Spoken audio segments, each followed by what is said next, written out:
Hello दोस्तों, welcome back to commerce. दोस्तों हम लोग रहता है अपना चैप्टर नंबर 19 जो कि है फाइनल अकाउंट विद एडजस्टमेंट। अब देखो विद एडजस्टमेंट का ऑलरेडी मैं कॉन्सेप्ट करा चुका हूं आप लोगों को।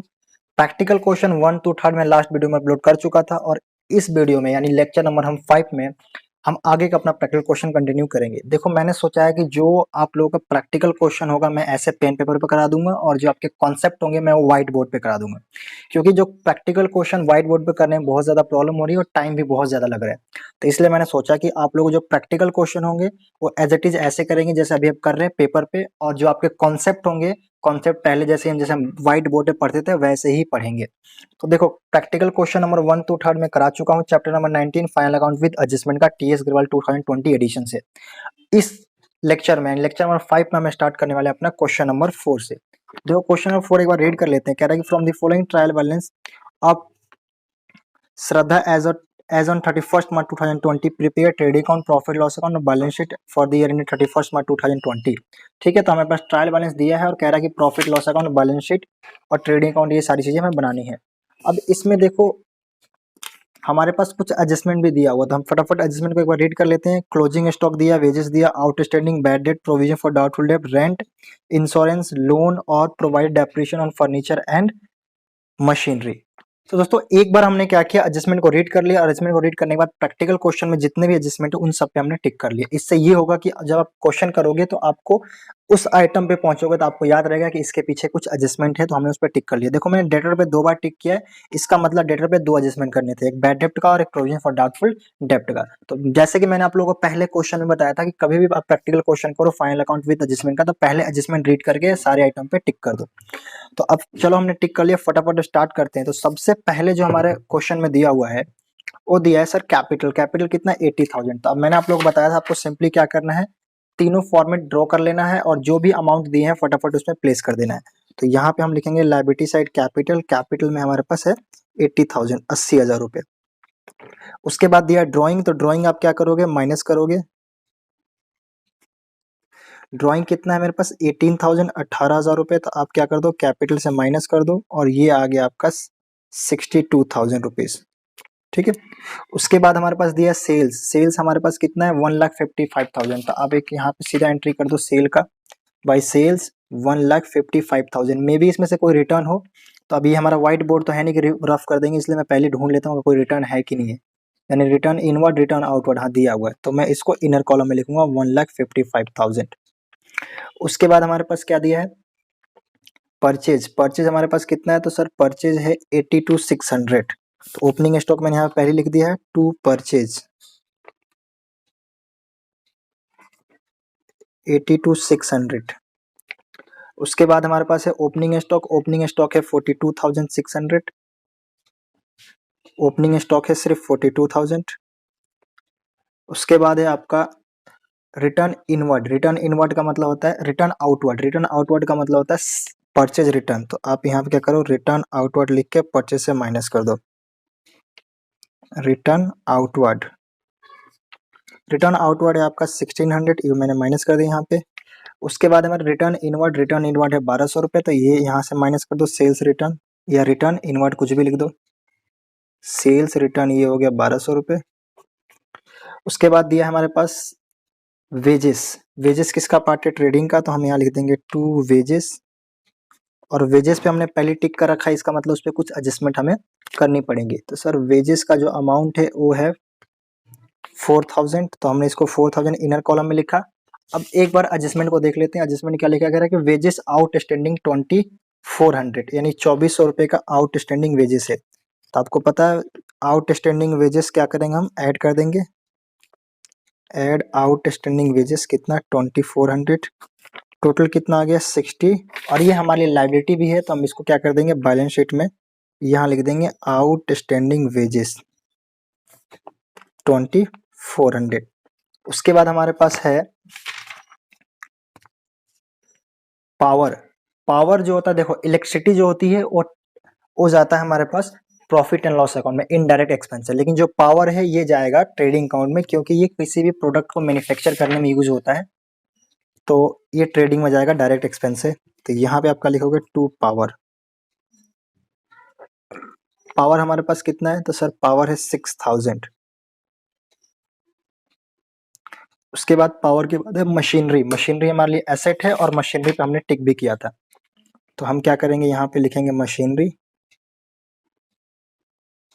और मशीनरी पे हमने एडजस्टमेंट करनी है, इसलिए इसका बैलेंस हम लिखेंगे इनर कॉलम में 50,000 50,000 रुपये। उसके बाद फर्नीचर, फर्नीचर को हम लिख देते हैं, इस पर भी हमने टिक किया हुआ है तो इसको भी हम इनर कॉलम में लिखेंगे। फर्नीचर कितना है 14,000 14,000 रुपये। तो फर्नीचर पे और मशीनरी पे दोनों पे एडजस्टमेंट है कि क्या लिखा है, प्रोवाइडेड डेप्रिसिएशन ऑन मशीनरी 10% और फर्नीचर पे 5%। यानी मशीनरी पे जो हमें डेप्रिसिएशन लगाना है वो 10% लगाना है। 10% यानी कितना आएगा 5,000, तो ये कितना आएगा आपका 45,000। और इस पे जो डेप लगाना है हमें वो लगाना 5%, तो 5% कितना आएगा, तो सर 14,000 का 10% आएगा 1400, उसका हाफ कर दो 700, तो ये जो आपका आएगा 13,300। अब ये दोनों डेप्रिसिएशन कहाँ जाएगा, तो सर पीएनएल में जाएगा। तो ये हमने क्या क्या रखा, थोड़ा सा स्पेस रख के, और यहाँ पे हम क्या कहते हैं पीएनएल बना देते हैं। To depreciation on machinery, machinery पे हम लगाया था 5,000 का, फर्नीचर पे हमने लगाया था डेप्रिसिएशन 700 का, और टोटल हो गया 5700 पीएनएल में डेबिट साइड। उसके बाद हमारा जो नेक्स्ट आइटम है इसमें है रेंट, और रेंट पे भी हमने टिक कर रखा है, तो रेंट भी पीएनएल का आइटम है, तो यहाँ पे लिखो टू रेंट, और जो हमारा रेंट है ये है 22,000, तो यहाँ लिखो आप 22,000 रुपये। अब अगर एडजस्टमेंट की बात करें तो एडजस्टमेंट में बोला हुआ है रेंट का, देखो rent is paid for 11 month, कह रहा है कि 11 महीने का ही रेंट है, तो एक साल में कितने होते हैं 12 महीने। हमने पेमेंट कितने किया सर, तो पेमेंट हमने सिर्फ और सिर्फ 11 महीने के लिए किया। इसका मतलब क्या है, इसका मतलब एक महीने का अभी भी ड्यू है। अब इसको निकालेंगे कैसे, सिंपल, आप क्या करोगे, यहाँ पे देखो ये मेरा रेंट है कितने 22,000 का, डिवाइड कर दो 11 से, कितना आएगा 2,000 रुपये। 11 से डिवाइड क्यों किया, क्योंकि 11 मंथ का रेंट है, तो 11 से डिवाइड करोगे तो ये 2,000 पर मंथ आ गया। एक महीने का ड्यू है, यानी कितना रुपए ड्यू है, तो ड्यू है सर 2,000, 2,000 रुपये बकाया है, ठीक है ना। तो अब क्या करोगे, 2,000 रुपये बकाया है तो बैलेंस शीट में आपको लिखना है किस साइड, यहाँ लिखोगे लाइबिलिटी साइड, आउटस्टैंडिंग रेंट, क्योंकि लाइबिलिटी है हमारे लिए 2,000 रुपीज़। और उसके बाद आप क्या करोगे, पीएनएल में आप इसको ऐड कर दो, क्या लिखोगे, आउटस्टैंडिंग रेंट कितना 2,000, और टोटल कितना आ गया 24,000 24,000 रुपये। इसके बाद हमारे पास है सैलरी, सैलरी पे भी हमने टिक कर रखा है, यानी उसमें भी कुछ ना कुछ एडजस्टमेंट हमें करनी पड़ेगी। टू सैलरी, अब सैलरी हमारे पास कितना है, तो सर सैलरी है 15,000 15,000 रुपये। एडजस्टमेंट देख लेते हैं सैलरी का, तो सर सैलरी लिखा है हमारे पास, एडजस्टमेंट कहाँ है सैलरी का, इंश्योरेंस है, लोन फ्रॉम बैंक है, क्लोजिंग स्टॉक है, आउटस्टैंडिंग वेजेस है। सैलरी की कोई एडजस्टमेंट ही नहीं, हमने क्यों टिक किया भाई, फिर इसके बाद लगता है गलती से टिक कर दिया ना। सैलरी पे कोई एडजस्टमेंट नहीं है, तो इसको आप सिंपली यहाँ लिख दो 15,000 15,000 रुपये। उसके बाद हमारे पास क्या है, इंश्योरेंस, इंश्योरेंस हमने टिक कर रखा है, तो इसको हम इनर कॉलम में लिखेंगे टू इंश्योरेंस। इंश्योरेंस कितना मेरे लिए, तो इंश्योरेंस है 3600। और अगर मैं इसका एडजस्टमेंट की बात करूं, insurance premium is paid per annum और ईयर एंडेड 31 मई 2020। कह रहा है कि इंश्योरेंस जो हमने पे किया पूरा साल का पे किया है, और जो उसका ईयर एंड होगा 31 मई होगा। अब देखो टोटल पेमेंट आपने कितना किया, तो 3600 रुपये किया है, कितने महीने के लिए 12 महीने के लिए, 12 3 36, तो कितना आएगा 300 पर मंथ आएगा। अब दिक्कत ये है कि जो आपने इंश्योरेंस पेमेंट किया वो 31 मई तक का पेमेंट कर दिया है, और हमारा बुक्स बन रहा है 31 मार्च तक का बन रहा है, 31 मार्च तक का बन रहा है। इसका मतलब क्या है कि जो इंश्योरेंस गया है ये एनुअली ही गया है, लेकिन नेक्स्ट ईयर 31 मई तक का इंश्योरेंस है, और हमारा बुक्स ऑफ अकाउंट तो 31 मार्च तक का बन रहा है, यानी मार्च का अप्रैल और मई, अप्रैल और मई 2 महीने का आपने एडवांस पेमेंट कर दिया है। तो सर 12 महीने में एडवांस कैसे हो सकता है, इधर से आपने लेट कर दिया ना, इधर आपने 2 महीने बाद आपका जो 1 अप्रैल से आपने बिजनेस स्टार्ट कर दिया था, और आपने जो इंश्योरेंस कराया वो कराया मान लो कि 1 जून को, तो आपने 2 महीने बाद कराया, तो उधर भी 2 महीने आगे तक जाएगा ना, तो ये 2 महीने बाद जो कराया है तो उधर 2 महीने जो एक्स्ट्रा जा रहा है वो हमारे लिए एडवांस हो जाएगा, अगले साल का खर्चा है। तो कितना आएगा नेक्स्ट ईयर में, तो 300 पर मंथ इंटू 2 कर दो, यानी 600 हमारा एडवांस हो जाएगा। तो इसमें से मैं क्या करूंगा, लेस कर दूंगा एडवांस इंश्योरेंस या प्रीपेड इंश्योरेंस, आपको जो लिखना लिख सकते हो। एडवांस इंश्योरेंस कितना 600 और इसको माइनस कर दो, यहाँ 3000 आएगा। आपको पता है कि जो प्रीपेड एक्सपेंस होता है हमारे लिए क्या होता है, एसेट होता है। तो प्रीपेड एक्सपेंस आप सिंपल यहाँ पे लिख दो प्रीपेड इंश्योरेंस या एडवांस इंश्योरेंस कितना 600। उसके बाद हमारे पास है 8% बैंक लोन। 8% बैंक लोन हमारी लायबिलिटी है, तो हम क्या लिखेंगे इसको, यहाँ पे लिखेंगे 8% बैंक लोन लायबिलिटी साइड। कितना अमाउंट है हमारे पास, तो सर अमाउंट है 25,000। इस पे कुछ एडजस्टमेंट भी है।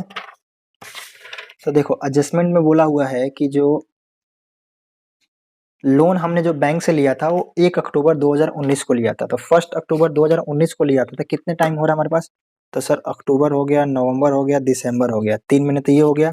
उसके बाद जैन फेब मार्च 6 मंथ हो गया। तो हमने लोन कितना लिया था, तो हमने सर लोन लिया था जो बैंक से लिया था 8% बैंक लोन 25,000 लिया था। रेट क्या है 8%। 8% जो लिखा हुआ उसका रेट, जो 8% बैंक लोन लिखा हुआ इसका मतलब उस पर 8% में इंटरेस्ट देना पड़ेगा। कितने मंथ का देना पड़ेगा, 6 मंथ का देना पड़ेगा। ठीक है, तो इसको अगर हम सॉल्व करते हैं तो कितना आएगा, मैं कैलकुलेटर से कर लेता हूँ। ये जो हमारा निकल के आ रहा है 8% बैंक लोन आ रहा है 1000 रुपीज। ठीक है, तो आप क्या करोगे सिंपली, अब हम ये देखेंगे कि हमने इसका 1000 रुपये जो हमारा इंटरेस्ट ऑन लोन है उसका पेमेंट हुआ है या नहीं हुआ है। अगर हुआ होगा तो ये हमारा एक्सपेंस है, डेबिट साइड कहीं लिखा होगा। नहीं हुआ होगा तो इसका मतलब सर हमने अभी भी वो आउटस्टैंडिंग है उसकी हमें एंट्री करनी पड़ेगी। तो देखो इधर कहीं भी 1000 का अमाउंट नहीं है और कहीं भी इंटरेस्ट ऑन बैंक लोन नहीं लिखा, इसका मतलब हमने 1000 का 1000 अभी तक पेमेंट नहीं किया। तो क्या लिखोगे, तो आपको लायबिलिटी साइड दिखानी पड़ेगी outstanding interest on loan. Outstanding interest on loan कितना 1000, और इसको हमें पेनल में डेबिट साइड भी दिखाना पड़ेगा। हमारा आउटस्टैंडिंग भी है, लायबिलिटी भी है और एक्सपेंस भी है। To outstanding interest on loan, interest on loan कितने 1000 रुपीज। इसके बाद जो हमारा नेक्स्ट एडजस्टमेंट है वो डेटर है। डेटर पे हमने 2 टिक किया, इसका मतलब उस पर 2 एडजस्टमेंट हमें करने हैं। तो डेटर कहाँ जाएगा, तो सर डेटर जाएगा हमारे पास बैलेंस शीट में एसेट साइड। तो क्या लिखते हैं यहाँ पे हम, यहाँ हम लिख देंगे डेटर। डेटर कितना हमारे लिए, तो सर जो डेटर है हमारे लिए वो है 20,600। अब इस पे एडजस्टमेंट क्या है, तो मैंने आप लोगों को समझाया था कि सबसे पहले बैड डेब्ट की एंट्री होती है और फिर प्रोविजन की एंट्री होती है और फिर डिस्काउंट ऑन डेटर की एंट्री होती है। मतलब पहले बैड डेट माइनस होगा, फिर provision for doubtful date minus होगा, फिर डिस्काउंट ऑन डेटर माइनस होगा। चाहे किसी भी सीरीज में दिया हो, लेकिन हम सॉल्व इसी सीरीज में करेंगे। ठीक है, तो सबसे पहले हम क्या करेंगे, लेस करते हैं बैड डेप्ट जो हमारे क्वेश्चन में दिया हुआ है कितने का 600 का, जो फर्दर बैड डेप्ट है। तो डेटर का जो बैलेंस निकला वो 20,000 रुपीज निकला। ठीक है, उसके बाद बोला हुआ है कि प्रोविजन फॉर डाउटफुल डेट, इसमें से भी कुछ डाउट है कि पैसे लेके नहीं देंगे, भाग जाएंगे वो। तो प्रोविजन फॉर डाउटफुल डेप्ट 20,000 का कितना परसेंट मुझे प्रोविजन फॉर डाउटफुल डेट बनाना है, सर क्वेश्चन बोला हुआ है 5%। तो 20,000 का 10% कितना आएगा सर 2,000 रुपये, उसका आधा हाफ कर दो कितना आएगा 1,000। तो आप 1,000 माइनस करोगे तो नेट जो डेटा निकल के आएगा वो 19,000। अब ये दो अमाउंट आपका कहाँ जाएगा, पेनल में डेबिट साइड। ठीक है, तो आप क्या लिखोगे यहाँ पे प्रॉफिट एंड लॉस में, आप प्रॉफिट लॉस में आप लिखोगे टू बैड डेप्ट कितना, तो सर बैड डेप्ट आया था 600। टू प्रोविजन फॉर डाउटफुल डेप्ट कितना लिखोगे यहाँ पे, प्रोविजन फॉर डाउटफुल डेप्ट कितना लिखोगे 1,000 रुपीज। उसके बाद जो हमारा नेक्स्ट एडजस्टमेंट है ये है क्रेडिटर। तो क्रेडिटर हमारा क्या है, सिंपली लायबिलिटी है। तो इसको आप क्या कर दो, यहाँ पे लायबिलिटी साइड लिख दो बैलेंस शीट में क्रेडिटर। क्रेडिटर कितना हमारा, तो सर क्रेडिटर है वो है 18,900, 18,900। उसके बाद लास्ट में हमारा है कैश इन हैंड। तो कैश इन हैंड ये हमारे लिए क्या है, तो सर कैश इन हैंड हमारे लिए एसेट है। किधर है कैश इन हैंड, ये है 1,500 रुपये। ठीक है, उसके बाद एक और एसेट हमारे लिए, इसको हम बोलते हैं क्लोजिंग स्टॉक। तो क्लोजिंग स्टॉक यहाँ पे लिख देते हैं हम। स्टॉक कितना है, तो स्टॉक है हमारे पास 64,000, 64,000 रुपये। बैलेंस शीट में और हमें कोई एंट्री नहीं कर ली। एक बार हम एडजस्टमेंट पढ़ लेते हैं। क्लोजिंग स्टॉक कर दिया, wages, bad debt, provision, rent हो गया था, इंश्योरेंस हो गया, लोन भी हो गया, और डेप्रिसिएशन भी हमने चार्ज कर दिया, यानी हमने सारे एडजस्टमेंट कंप्लीट कर लिए और बैलेंस शीट हमारी ये कंप्लीट हो गई। इसके बाद हम आते हैं इधर की साइड, यहाँ पे हम क्या लिख देंगे, बाई क्लोजिंग स्टॉक। जो हमारा क्लोजिंग स्टॉक है ये कितना था अभी, 64,000, 64,000 रुपये। इसके अलावा अब हमें कोई एंट्री नहीं करनी, इसको हम टोटल कर देते हैं। तो यहाँ पे हम करेंगे टोटल, जो आपका ग्रॉस प्रॉफिट निकल के आ रहा है, ये आ रहा है 82,400। अब देखो ये ग्रॉस प्रॉफिट कहाँ ट्रांसफर होगा, तो सर ये ग्रॉस प्रॉफिट ट्रांसफर हो जाएगा हमारे पास प्रॉफिट एंड लॉस में, बाई ग्रॉस प्रॉफिट BD, ठीक है, 82,400। अब इसको हम प्रॉफिट एंड लॉस अकाउंट को टोटल कर देते हैं। तो इस साइड अगर हम टोटल करते हैं तो कितना आता है, 82,400, यहाँ भी आएगा 82,400। अब हम इन सारे एक्सपेंस को माइनस करके और यहाँ पे क्या निकालेंगे, to net profit, to net profit. तो दोस्तों जो हमारा नेट प्रॉफिट निकल के आ रहा है वो निकल के आ रहा है 32,100, ठीक है। तो ये हमारा हो गया P&L। अब इसको हम क्या करेंगे, ऐड कर देंगे अपने प्रॉफिट में। तो ये हमारा बैलेंस शीट था जिसमें हम करेंगे add net profit. Net profit जो निकल के आया था 32,100, 32,100 प्लस 62,000, तो टोटल कितना हो गया 94,100। अब बैलेंस शीट को ऐड करते हैं, 94,100 plus 2400 plus 2000 plus 25,000 plus 1000 plus 18,900, ठीक है। तो जो टोटल बैलेंस शीट निकल के आ रहा है वो निकल के आ रहा है 1,43,400। और हम इसके एसेट साइड भी एक बार ऐड कर लेते हैं। तो हमारा आ रहा है 45,000 plus 1,33,000 plus 600 plus 19,000 plus 1,500 plus 64,000, तो 2,63,000।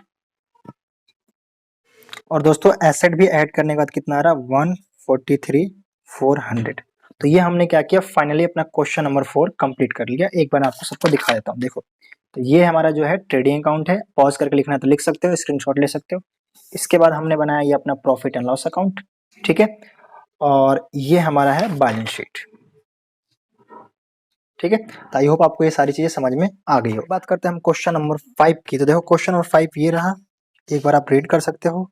दिया trial balance of the business 31 March 2020 given है, और ये सारी चीजें दे रखा है। नीचे कुछ एडजस्टमेंट है, एडजस्टमेंट मैंने रीड करके ऑलरेडी टिक कर दिया। क्लोजिंग स्टॉक दिया, आउटस्टैंडिंग दिया, डेप्रिसिएशन प्रोवाइड करना 5% फिक्स एसेट पे। प्लांट एंड मशीनरी जो हमने परचेज किया था उसमें 10,000 की ऐसी मशीनरी जो हमने 1 अक्टूबर को खरीदा था। उसके बाद इंश्योरेंस प्रीमियम कुछ एडवांस की बात कर रखा है, ठीक है। तो फटाफट इस क्वेश्चन को हम करते हैं।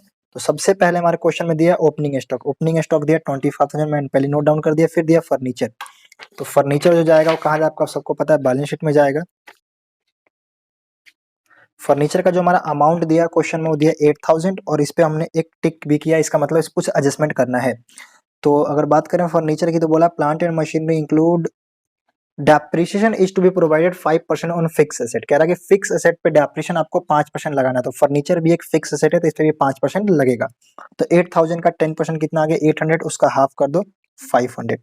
तो टू डेप्रिसिएशन आ गया हमारा 500 नहीं सॉरी 400, ठीक है। 8,000 का 10% आ गया 800, उसका हाफ आ गया 400। तो ये मेरा आ गया 7,600 आ गया।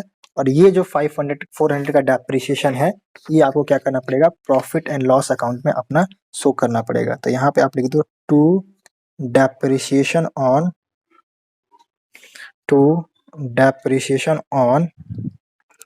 फर्नीचर कितना 400।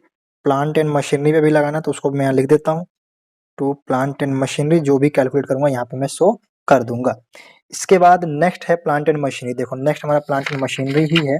तो यहाँ पे आप क्या लिखोगे, पहले बैलेंस शीट में plant and machinery, plant and machinery का जो हमारा वैल्यू दिया है 1,50,000।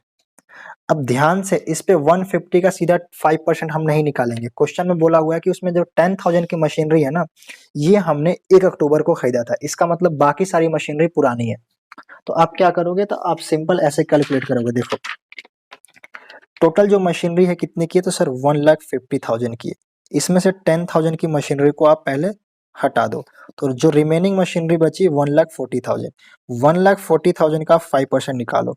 तो 1,40,000 का 5% मतलब जो 140 की मशीनरी ये कंटिन्यू पूरे साल चली है, तो एक साल की डेप्रिसिएशन निकलेगा इस पे। तो 140 का अगर मैं 10% करूँ तो कितना आएगा, 14,000, हाफ कर दो उसका, तो 7,000 तो ये आ गया डेप्रिसिएशन मेरा।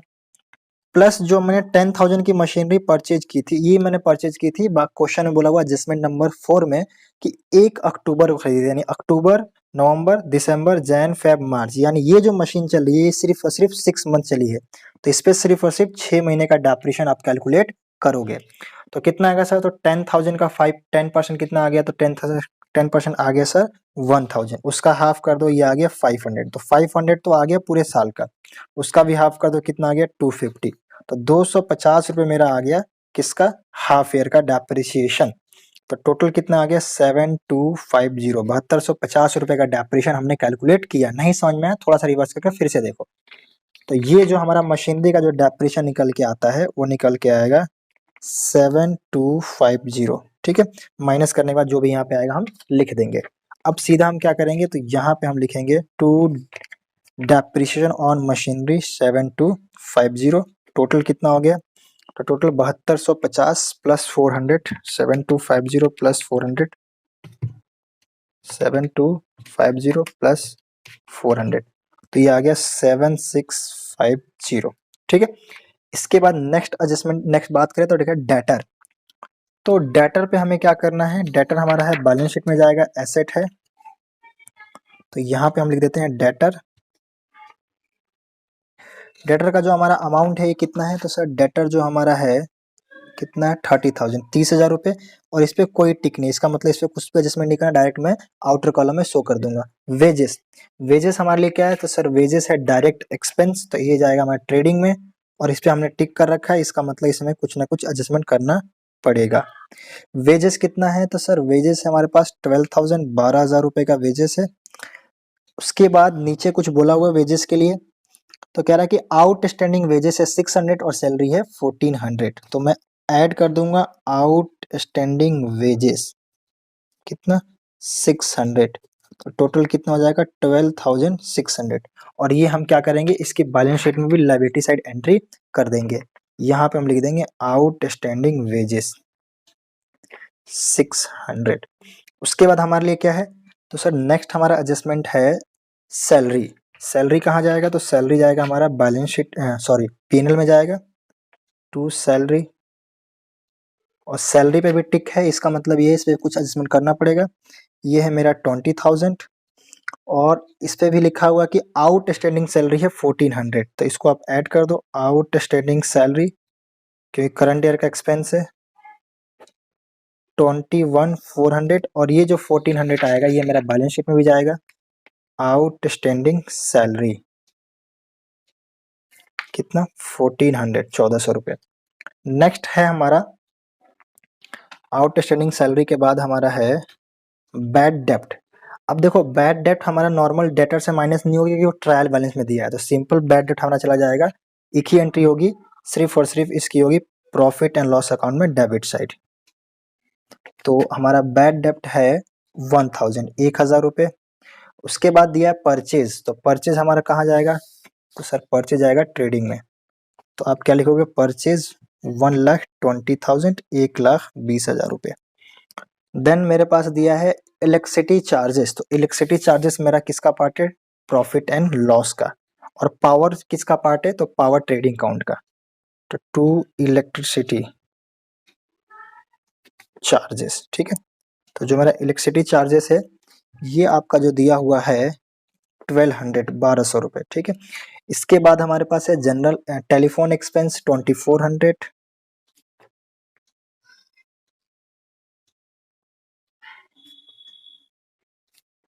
देन दिया हुआ है आपका टेलीफोन एक्सपेंस के बाद दिया हुआ है जनरल एक्सपेंस 3,000, ये सारे प्रॉफिट एंड लॉस के पार्ट हैं। उसके बाद दिया है मेरे पास पोस्टेज एक्सपेंस, ये भी पीएनएल का पार्ट है। पोस्टेज एक्सपेंस दिया मेरे पास 1,800, 1,800 रुपये। रिटर्न इनवर्ड, रिटर्न इनवर्ड का मतलब क्या होता है, सेल्स रिटर्न, कितना दिया हुआ रिटर्न इनवर्ड सर 900, तो हम क्या करेंगे, सेल से माइनस कर देंगे। तो ये हमारा सेल है, यहाँ पे हम 900 लिख के रख देते हैं, जो भी सेल आएगा बाद में हम वहाँ पे फिल कर देंगे। रिटर्न इनवर्ड के बाद है इंश्योरेंस प्रीमियम 1500 रुपये, उस पर टिक भी लगा हुआ है। इसका मतलब क्या है, इसका मतलब उस पर कुछ मुझे एडजस्टमेंट करना पड़ेगा। इंश्योरेंस प्रीमियम किसका पार्ट है, पीनल का। तो टू इंश्योरेंस प्रीमियम 1500। अब इस पे हम रेट करते हैं, नीचे क्या देगा, कह रहे कि इंश्योरेंस प्रीमियम जो है 200 रुपये, उसमें से एडवांस है तो माइनस कर दो सिंपली, क्या दिक्कत है। एडवांस इंश्योरेंस या प्रीपेड इंश्योरेंस, एडवांस इंश्योरेंस कितना, 200 रुपये, तो ये कितना आएगा, 1300 रुपये।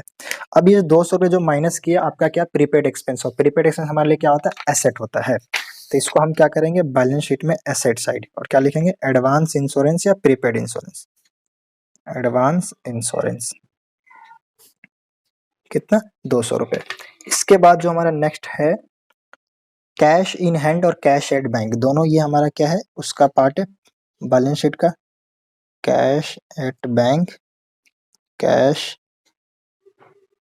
इन हैंड, ठीक है। तो जो कैश इन हैंड है वो 2500 है, और कैश एट बैंक है मेरे पास 40,000, 40,000 रुपये। नेक्स्ट है हमारा सेल्स। सेल हमारा कितना है, तो सर सेल दिया है 2,27,800। तो यहाँ पे मैं क्या करूँगा, 2,27,800। उसके बाद दिया है कमीशन। कमीशन का क्रेडिट बैलेंस है, इसका मतलब रिसीव हुआ है। डेबिट बैलेंस होता तो हमने पे किया है। तो बाई कमीशन, कमीशन रिसीव करोगे तो आपके लिए इनकम है 500। रिटर्न आउटवर्ड कितना है, 1000, यानी सेल रिटर्न कितना, परचेज रिटर्न कितना है, 1000। आउटवर्ड का मतलब परचेज रिटर्न और इनवर्ड का मतलब सेल रिटर्न, तो हमने 1000 यहाँ लिख दिया। क्रेडिटर है मेरा 40,000 और कैपिटल है 1,50,000। तो यहाँ पे आप क्या लिखोगे, सबसे पहले लिखो कैपिटल 1,50,000, और उसके बाद आप यहाँ लिख दो नीचे क्रेडिटर। क्रेडिटर कितना मेरा 40,000। बस क्वेश्चन हो गया कंप्लीट, ये आपका बैलेंस शीट है। अब देखते हैं ट्रेडिंग अकाउंट। पहले ट्रेडिंग अकाउंट का हम कैलकुलेशन करते हैं जल्दी से। यहाँ पे हम क्या लिखेंगे, by closing stock. Closing stock मेरे पास कितना है इस क्वेश्चन में, तो सर दिया हुआ 7,000, 7,000 रुपये, और इसको हम एसेट में भी लिख देंगे यहाँ पे। क्लोजिंग स्टॉक कितना था, 7,000, ठीक है। और ये हमारी बैलेंस शीट आ जाएगी। तो कैलकुलेशन करने के बाद जो हमारा ग्रॉस प्रॉफिट निकल के आ रहा है वो निकल के आ रहा है 77,300, ठीक है। यहाँ पे जो टोटल आ रहा है 2,33,900, और इसमें से माइनस करने के बाद जो हमारा ग्रॉस प्रॉफिट निकल के आ रहा है 77,300, ठीक है। उसके बाद हमने क्या किया, ग्रॉस प्रॉफिट को यहाँ ट्रांसफर कर दिया 77,300, और जो हमारा टोटल आ रहा है 77,800, और सारी चीजें माइनस करने के बाद जो नेट प्रॉफिट निकल के आ रहा है 38,050 निकल के आ रहा है, ठीक है। अब ये नेट प्रॉफिट आप क्या करोगे, कैपिटल में ऐड कर दोगे। तो हमने क्या किया, कैपिटल 150 इसमें ऐड किया, 188,50, बाकी सारी चीजें पहले से दे रखा था, मैं टोटल कर दिया। ये हमारा 2,30,050, और एसेट साइड भी हमने ऐड कर दिया 2,33,050। तो ये हमने क्या किया, फाइनली अपना क्वेश्चन नंबर 5 कंप्लीट कर लिया। Question number 6, correct from the following balance extracted from the books of Narayan on 31 March 2020। ये सारी चीजें दे रखी है, और लास्ट में बोला हुआ है कुछ आपको एडिशनल इन्फॉर्मेशन दे रखा है। क्लोजिंग स्टॉक दे रखा है as a 31 March 2020 2,06,000, where as net realisable value यानी NRV दे रखा है 2,05,000। मैंने समझाया था आपको कि अगर मार्केट वैल्यू यानी NRV दे रखा हो और बुक वैल्यू दे रखा है, दोनों में जो लोअर होता है उसको हम लेते हैं। तो इस केस में हम इसे ही लेंगे क्योंकि यही लोअर है। डेप्रिसिएशन लगाना आपको बिजनेस प्रेमिसेस पे, फर्नीचर पे और फर्नीचर एंड फिटिंग पे। तो हम क्या करते हैं, टिक कर लेते हैं फटाफट। देखते हैं यहाँ पे हमारे पास क्या क्या है। परचेज है, बिजनेस प्रेमिसेस ये रहा, उसके बाद फर्नीचर एंड फिटिंग कहीं दिख रहा है, फर्नीचर एंड फिटिंग ये रहा, ठीक है। दो चीजों को हमने टिक कर लिया, फर्नीचर एंड फिटिंग और बिजनेस प्रेमिसेस पे। मेक प्रोविजन फॉर डाउटफुल डेब्ट ऑन डेटर, डेटर पे हमें टिक करना पड़ेगा क्योंकि उसके लिए हमें क्या करना पड़ेगा, प्रोविजन फॉर डाउटफुल डेब्ट बनाने के लिए बोला गया है। तो ये रहा हमारे पास डेटर। उसके बाद क्या रहा है, कैरी फॉरवर्ड 2,000 फॉर अनएक्सपायर इंश्योरेंस, मतलब एडवांस इंश्योरेंस है, अनएक्सपायर का मतलब ये होता है। तो ये हमने इंश्योरेंस पे टिक कर लिया। उसके बाद बोला गया आपको trading account, profit loss account, balance sheet बनाना। बहुत सिंपल सा क्वेश्चन है, हम शुरू करते हैं, ठीक है। तो देखो सबसे पहले हम बात करते हैं ट्रेडिंग अकाउंट की। तो ट्रेडिंग अकाउंट में सबसे पहले हम क्या करेंगे, तो हमारे पास दे रखा है कैपिटल। अच्छा, तो कैपिटल दे रखा है तो पहले हम तो इसमें एंट्री करनी पड़ेगी हमें। तो हम यहाँ पे क्या कर लेते हैं, अपना लिखते हैं कैपिटल बैलेंस शीट में। तो कैपिटल हमारे लिए कितना है, तो सर कैपिटल है, नारायण कैपिटल है 3 लाख रुपए, तो हम इसको यहाँ पे 3 लाख रुपीज शो कर देते हैं। उसके बाद दिया नारायण ड्राइंग, ड्राइंग हम क्या करेंगे, कैपिटल से माइनस कर देंगे, तो आप ये कह दो ड्राइंग माइनस कर दो, कितना है 50,000, 50,000 रुपए, तो ये जो निकल के आएगा वो निकल के आएगा 2,50,000। उसके बाद दिया furniture and fitting, furniture and fitting किसका पार्ट है, ट्रेडिंग अकाउंट का, तो हम आते सीधा अपना ट्रेडिंग पे, sorry furniture and fitting balance sheet का पार्ट है, तो यहाँ पे आप लिख दो फर्नीचर एंड फिटिंग्स, ठीक है। तो फर्नीचर एंड फिटिंग्स हमें दिया हुआ है 26,000, 26,000 रुपए का दिया हुआ है। इस पे हमने टिक किया था क्योंकि इस पे हमें डेप्रिसिएशन लगाना था, डेप्रिसिएशन नीचे दे रखा है, बोला हुआ है कि बिजनेस प्रेमिसेस पे 3,000 और फर्नीचर एंड फिटिंग पे 2,500, यानी ये किसने खुद कैलकुलेट करके दिया, हमें कैलकुलेट करने की जरूरत नहीं है। तो 26, अब ये 2,500 मेरा जाएगा पीएनएल में, तो हम क्या करेंगे यहाँ पे, ये ट्रेडिंग का इतना सा कुछ स्पेस रख देते हैं और यहाँ से स्टार्ट करते हैं अपना पीएनएल। तो क्या लिखोगे, to depreciation on furniture and fitting,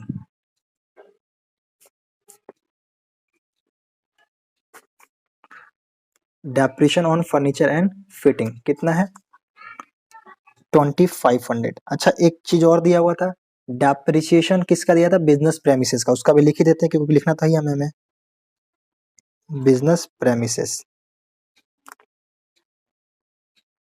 तो सर बिजनेस प्रेमिसेस का जो डेप्रिसिएशन दिया था 3,000, तो टोटल कितना हो गया 5,500, ये 3,000 बिजनेस प्रेमिसेस को एसेट से माइनस कर देंगे यहाँ पे लिख के, ठीक है। तो यहाँ पे हम लिखते हैं क्या, बिजनेस प्रेमिसेस, बैलेंस शीट में बिजनेस प्रेमिसेस, बिजनेस प्रेमिसेस कितना है क्वेश्चन में देख लेते हैं एक बार। तो सर बिजनेस प्रेमिसेस जो है हमारे क्वेश्चन में ये दिया 2 लाख रुपए, ठीक है, जिसमें से हमें डेप्रिसिएशन अभी माइनस किया था कितना, डेप्रिसिएशन माइनस किया था 3,000, तो माइनस डेप्रिसिएशन 3,000, तो ये जो निकल के आएगा 1 लाख। नेक्स्ट जो हमारा है बैंक ओवरड्राफ्ट, बैंक ओवरड्राफ्ट हमें क्या है लाइबिलिटी, कितना है 42,000, तो आप यहाँ पे क्या लिखोगे, बैंक ओवरड्राफ्ट लाइबिलिटी साइड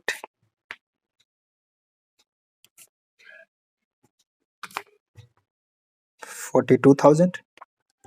उसके बाद लिखा मेरे पास क्रेडिटर, क्रेडिटर भी हमारी लाइबिलिटी है 1,38,000।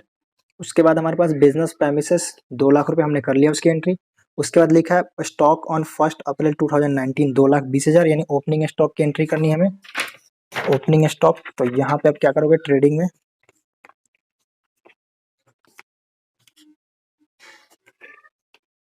To opening stock 2,20,000। उसके बाद लिखा हमारे पास डेटर, डेटर की वैल्यू दे रखी है 180, अब डेटर पे हमने टिक भी कर रखा है, इसका मतलब उसमें हमें कुछ एडजस्टमेंट करने की जरूरत है। तो यहाँ पे हम लिखते हैं क्या, डेटर,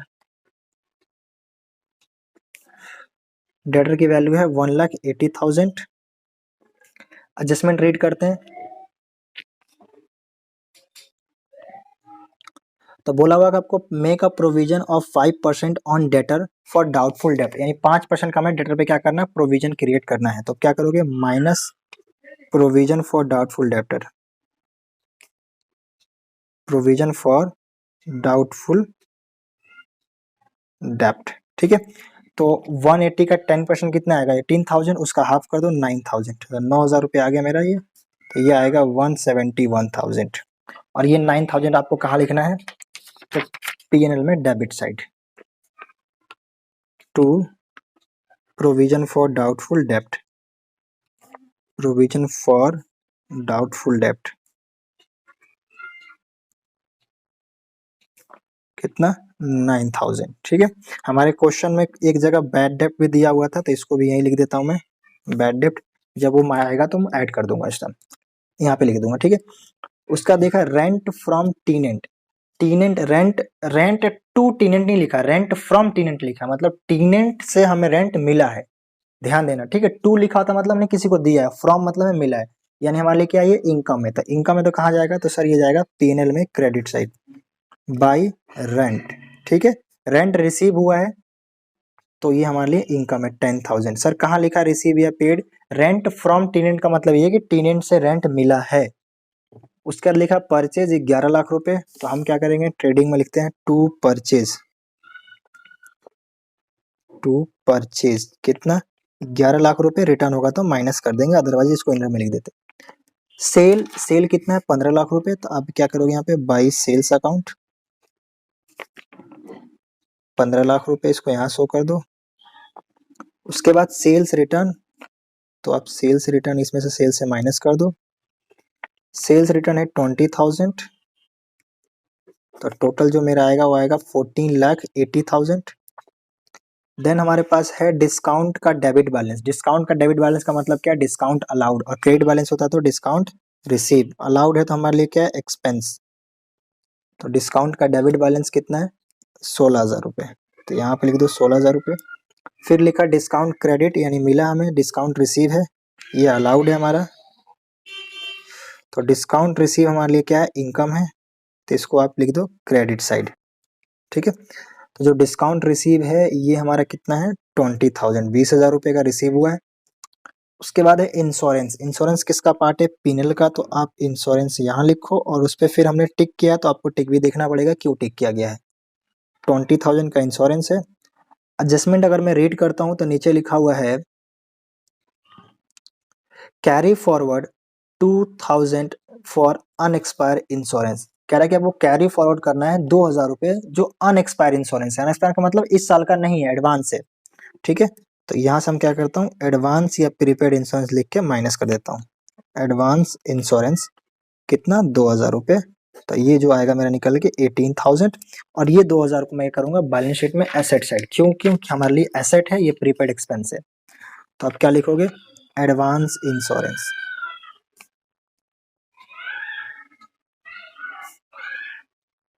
2,000 रुपये। उसके बाद हमारे लिए क्या है सर? जनरल एक्सपेंस, ये पीनल का पार्ट है।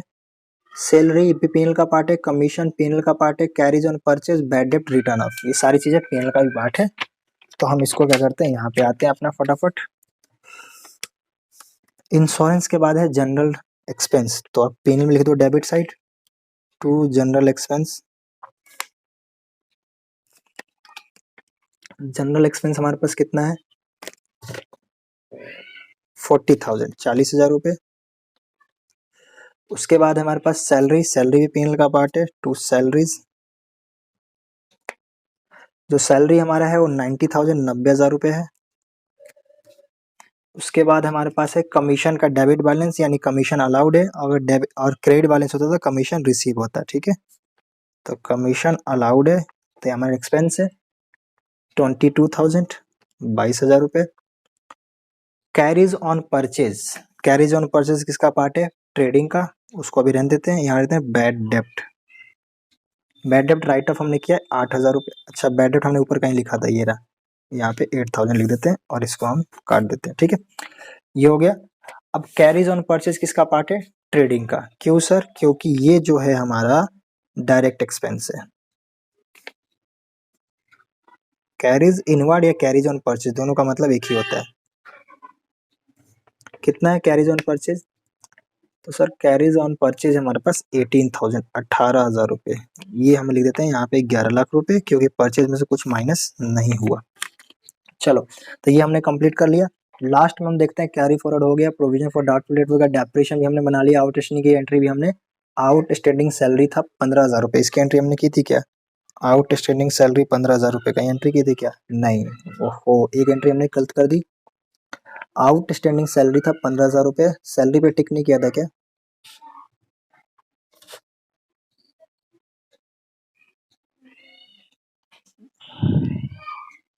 आउट स्टैंडिंग सैलरी था 15,000 रुपये, ठीक है। तो इस पे 90,000 रुपये प्लस 15,000 रुपये, टोटल कितना आ गया? 105, 1,05,000 रुपये, ठीक है। और ये 15,000 रुपये आप क्या करो, यहाँ भी दिखा दो out standing salary balance sheet में। आउट स्टैंडिंग सैलरी कितना? 15,000, 15,000 रुपये, ठीक है। ये हमने दिखा दिया। इसके बाद हमने सारी एंट्री कर दी। अब लास्ट आता क्लोजिंग स्टॉक। क्लोजिंग स्टॉक की दो वैल्यू, एक 2,06,000 और एक है 2,05,000। मैंने बताया था हमेशा कौन सा शो करेंगे, विच एवर इज लोअर, जो दोनों में सबसे कम होगा। तो हमारे पास अभी कितने वैल्यू है, दोनों मिनिमम, तो मिनिमम है सर 2,06,000। ठीक है, 2,06,000 यहाँ लिख दिया और यही सेम टू सेम ट्रेडिंग में भी वही जाएगा जो मिनिमम होगा। तो ट्रेडिंग हम क्या करेंगे, यहाँ पे लिखेंगे by closing stock, by closing stock 20600, 2,06,000। ठीक है, अब इसको हम कर देते हैं टोटल और आगे का कैलकुलेशन कर लेते हैं। यहाँ पे जो हमारा निकल के आएगा उसको बोलेंगे ग्रॉस प्रॉफिट। ग्रॉस प्रॉफिट आएगा कि नहीं पहले, 14 to 16 और ये कितना है 11, हाँ ग्रॉस प्रॉफिट निकल के आएगा। To gross profit